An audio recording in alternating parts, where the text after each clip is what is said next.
ভারত নিয়ন্ত্রিত জম্মু কাশ্মীরের পেহেলগামে সাম্প্রতিক সন্ত্রাসী হামলাকে ঘিরে তলানিতে নেমেছে ভারত পাকিস্তান সম্পর্ক। ঘটনার পর থেকে পরস্পরের বিরুদ্ধে প্রতিরক্ষামূলক বেশ কিছু পদক্ষেপ নিয়েছে দুদেশ। তার ওপর পাল্টাপাল্টি অভিযোগ আর হুমকি ধামকিতে ক্রমে বাড়ছে উত্তেজনা। এরই মধ্যে কাশ্মীর সীমান্তের নিয়ন্ত্রণ রেখায় কয়েক দফা গোলাগুলির ঘটনাও ঘটেছে দুই দেশের সেনাদের মধ্যে। সীমান্তে যে কোনো ধরনের হুমকি মোকাবেলায় নিজের তিন বাহিনীকে অভিযানের পূর্ণ স্বাধীনতা দিয়েছেন ভারতের প্রধানমন্ত্রী নরেন্দ্র মোদী। এ অবস্থায় আধুনিক অস্ত্র শস্ত্র সহকারে যুদ্ধর প্রস্তুতি নিচ্ছে পাকিস্তানি সেনারাও।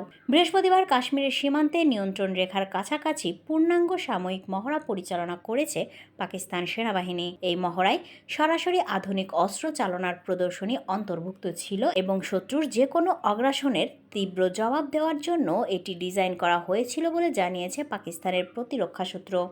বিভিন্ন ইউনিটের কর্মকর্তা ও সৈন্যরা উচ্চ স্তরের অপারেশনাল দক্ষতা প্রদর্শন করেন এই মহড়ায়।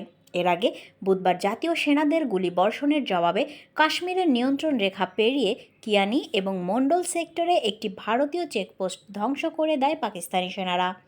পাকিস্তানি প্রতিরক্ষা কর্মকর্তাদের দাবি, ভারত শাসিত জম্মু ও কাশ্মীরের চকপুত্র পোস্ট সহ প্রতিপক্ষ বাহিনীর অবস্থানগুলোকে লক্ষ্য করে প্রতিশোধমূলক এই হামলা চালানো হয়েছে। প্রসঙ্গত, গত 22শে এপ্রিল জম্মু ও কাশ্মীরের পহেলগামে ভয়াবহ সন্ত্রাসী হামলায় ২৬ জন নিহত হয়।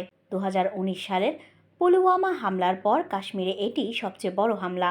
পরোক্ষভাবে পাকিস্তান এই হামলায় জড়িত এমন অভিযোগ তুলে বুধবার দেশটির সঙ্গে ১৯৬০ সালের সিন্ধু পানি চুক্তি স্থগিত করে ভারত। পাশাপাশি আরও বেশ কিছু পদক্ষেপ নেয় দেশটি। জবাবে সিমলা চুক্তি স্থগিত ও ভারতীয় বিমানের জন্য নিজেদের আকাশসীমা বন্ধের ঘোষণা দেয় পাকিস্তান। স্থগিত করে দেওয়া হয় ভারতের সঙ্গে সব রকম বাণিজ্য। এছাড়াও সিন্ধু নদের পানি ইস্যুতে কড়া বার্তা দেন দেশটির প্রধানমন্ত্রী শেহবাজ শরীফ। স্পষ্ট ভাষায় তিনি ঘোষণা দেন, যে কোনো মূল্যে নিজের পানির অধিকার রক্ষা করবে পাকিস্তান। সিন্ধু চুক্তি স্থগিতের জেরে ভারতকে হুমকি দেন পাকিস্তান পিপলস পার্টির নেতা ও দেশটির সাবেক পররাষ্ট্রমন্ত্রী বিলাওয়ালা ভুট্টোও।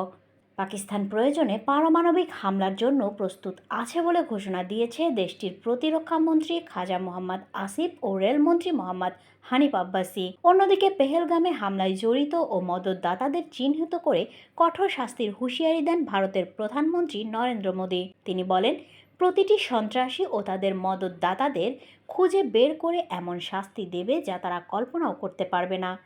সময় এসেছে সন্ত্রাসের আশ্রয়স্থল সম্পূর্ণভাবে ধ্বংস করার। ১৪০ কোটি মানুষের দৃঢ় সম্পর্ক সন্ত্রাসের মদতদাতাদের চূর্ণ করে দেবে।